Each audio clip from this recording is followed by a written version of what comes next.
வணக்கம். கிராமிய பாடலாசிரியர். நம்மளாம் நாட்டுப்புறம் இல்லையா, இந்த நாட்டுப்புறம் பக்கம் வந்திருக்கோம். மெதுவாக இந்த பாருங்கள், நம்ம வயல் கடலை வயலுங்க. அது வந்து கடலை வயல், மானாவாரி வயல். மானாவாரினா மழை பெஞ்சாக்க, மழை பெய்யும் போது அந்த பக்குவத்தில் நம்ம பயிர் உழுது செப்பனிட்டு பயிர் பண்ணணும். அந்த மழை ஈரத்துலேயே வந்து நம்ம விவசாயத்தை வந்து நம்ம செய்யணும். இந்த மாதிரி இது பாருங்க, இந்த கடலை போட்டிருக்கேன். கடலை விவசாயம் வந்து கடலை போட்டிருக்கோம். கடலை பாருங்க, இந்த இருக்குதா, இது கடலை. இது உள்ளுக்கு ஊடு பயிராக பாசிப்பயிர் போட்டிருக்கேன். தட்டைப்பயிர் போட்டிருக்கேன். தட்டைப்பயிர் வந்து பச்சையாக இருக்குது. தட்டைப்பயிர் அது சாப்பாட்டுக்கு ஆகிக்கிறோம். இப்போ நம்ம வந்து இப்போ ஸ்பெஷலாக பார்த்தா பாசிப்பயிறு நம்ம பாசிப்பயிரை அறுவடை பண்ணுறோம். ஊடு பயிராக போட்டிருக்கோம். கடலைக்கு உள்ளுக்கு வந்து ஊடு பயிராக போட்டிருக்கோம். பாசிப்பயிரை அறுவடை பண்ணுறோம். தட்டைப்பயிறு விளைஞ்சிருக்குது.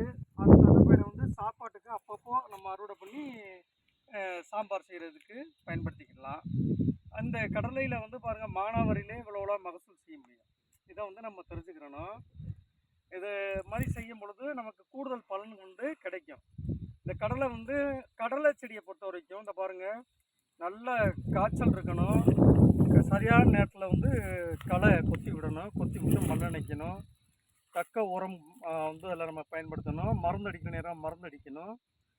ஊட்டச்சத்து டானிக் அடிக்கிற நேரம் ஊட்டச்சத்து டானிக் அடிக்கணும். அடிச்சு அப்படின்னாக்க நமக்கு கடலை பக்குவமாக 90லேருந்து 100, 110, 120 நாட்களில் இந்த மண்ணில் சிறப்பாக விளையும். இப்போ எங்கள் ஊர் புதுக்கோட்டை மாவட்டம் ஆலங்குடி தாலுகா, வெங்கடாகுளம் அஞ்சல், தட்சிணாபுரம் கிராமம், விவசாய கிராமம். இந்த கிராமத்தில் நாங்கள் விவசாயம் பயிர் பண்ணிக்கிட்டு இருக்கோம். இப்போது நமக்கு கடலை வந்து அறுவடை பண்ணணும் அப்படின்னா, இந்த வந்து பாருங்கள், கடலை சத்தம் வருது. உடைக்கும் போது சத்தம் வருது. இந்த சத்தம் வரக்கூடாது.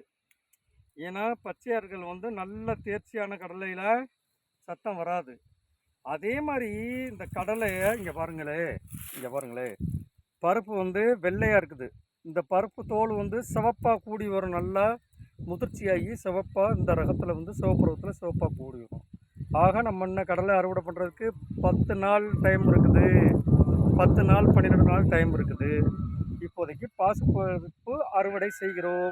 பாசிப்பருப்பு அறுவடை செய்து அதை பக்குவப்பட்டு பருப்பை தனியாக எடுக்க வேண்டும். கடலை பருப்பு நல்லா சத்து மிகுந்த பருப்பு.